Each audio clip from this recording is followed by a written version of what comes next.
Hey filmmakers, hey Premiere Pro users. Unless you've been living under a rock, if you're someone who has worked with video in some shape or form, you'll have come across the name Premiere Pro. And most of you watching this here on the channel use it multiple times a week, if not every single day. But how many of you know the actual history of the program? Where did it come from? Who made it? How did it evolve into the robust editing system we know today? I've personally been using the program for a good 5 years now, and I had no clue what the answer was to any of those questions.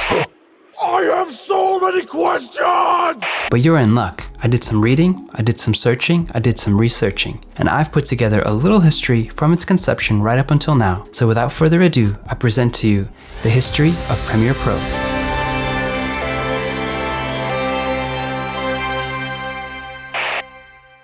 The early 1990s marked the beginning of a revolution in digital technology that transformed the world of film, television, and video production as we know it today. The World Wide Web, Adobe Photoshop, the rise of Pentium processors, Sony PlayStation, the Nintendo 64, Google, Wi-Fi in the home, all of these had a profound impact on the way technology is today. Premiere Pro was one of those early 90s creations. It started simply as Premiere and was introduced in 1991 for the Mac operating system. The initial developer was a gentleman called Randy Ubillos. You may not have heard that name before, but I promise Randy Ubillos is as synonymous with video editing software as Apple is with creating sleek devices. And you'll soon come to realize why. While I've got you here, make sure you check out Envato Elements, the sponsor for this video. You can get your first month for only $9 and it'll help out the channel, but more importantly, help out you. So, what are you waiting for? Alright, let's continue.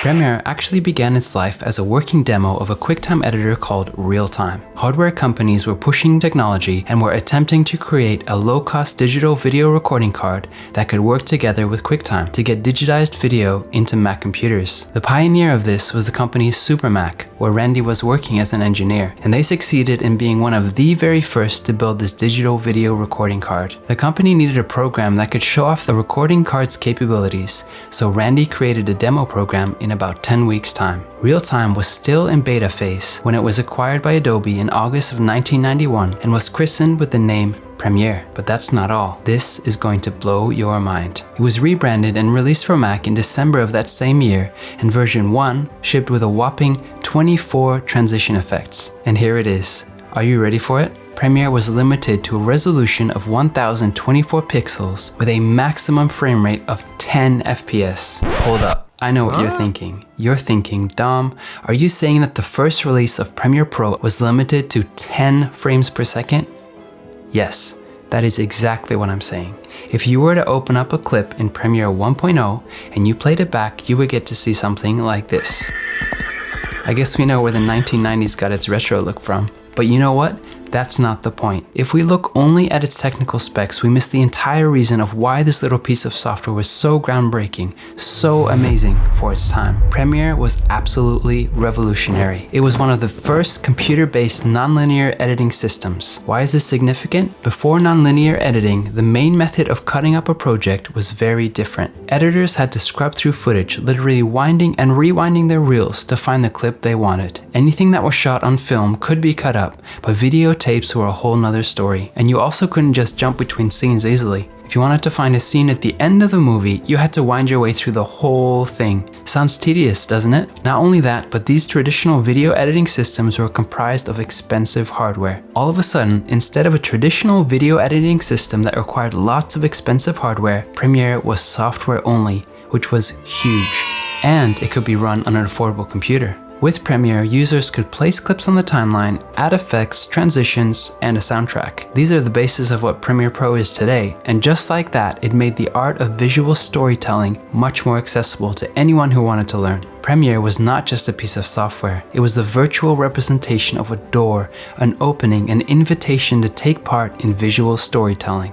In an interview by Adobe UK, an early Adobe employee named Dave Helmley said this: "I remember lying on my living room floor, editing video on my PowerBook laptop, something that was previously impossible. Premiere was the first affordable nonlinear editor available to anyone. Premiere changed the video editing game. They literally transformed the industry by streamlining the editing process so that editors could easily make changes without having to restart. This new approach lowered the barrier to entry for aspiring filmmakers and now made the editing of video a more attainable skill. Remember how I said that Premiere 1.0 was limited to 10 FPS? From version 2.0 onwards, which included chroma keying tools and time effects, Adobe Premiere pushed the envelope for editing technology. As early as 1994, Premiere 4.0 became the first version to offer full-screen broadcast quality with 30 FPS. As early as 1996, version 4.2 on Windows offered the ability to work with 4K size. 4K in 1996. That's the year Super Mario 64,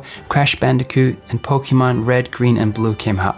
RAM previews were introduced in 1998, an audio mixer in 2001, and in 2003 the entire application was relaunched as Adobe Premiere Pro, which we all know very well. In 2011, Adobe stopped selling the box software and switched over to Adobe Creative Cloud. This change meant more frequent updates and an increased focus on integrating apps and services. As a result, we were introduced to shared asset libraries, new tracking and masking tools, Adobe Stock, and our very loyal friend, the Lumetri Color Panel. But Premiere didn't just lower the barrier for aspiring filmmakers, it also kept its development cutting edge, way up there with Hollywood standards. When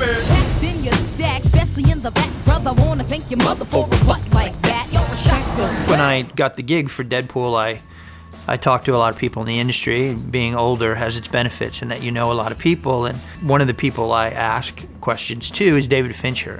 I've known him for a long time.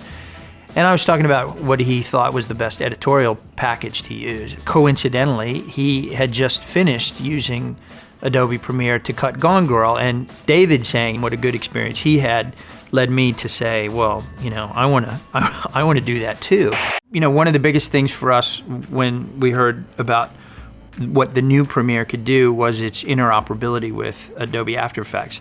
It's a really fast and effective integration with the editing pipeline where we can do slap comps, we can quickly pull green screens, we can put things together for temps that convey the story quickly and accurately.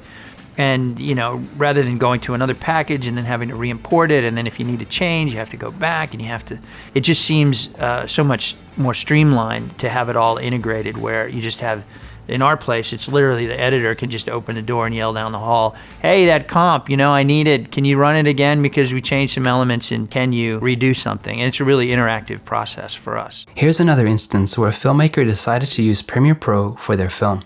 自己紹介をさせてください。佐藤敦樹と申します。シン・ゴジラという作品のビジュアルエフェクトスーパーバイザーと編集を担当しております。ビジュアルエフェクトとエディティングがこう兼ねられるようなことができないかっていうのはずっと思ってました。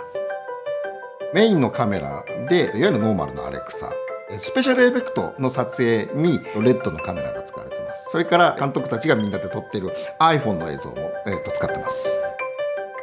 なぜ、編集ソフトにプレミアプロを、実際その映画を作る、会社からはアビットをぜひ使ってほしいっていうふうに言われました。プレミアプロ、マルチフォーマットの素材をどんどん読み込んでも普通に、簡単に動くソフトウェアなんですね。それゆえに今回の作品に関しては、プレミアプロを使うのがいいのかなっていうふうには思いました。If you're still not convinced, here's some other notable mentions that use Premiere.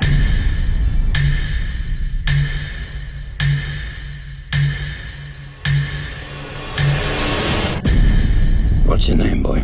Hugo. Hugo Cabret. Blood, fire, religion. Help! Someone save me! All in one film. That's director proof. That's why I always want Mank around.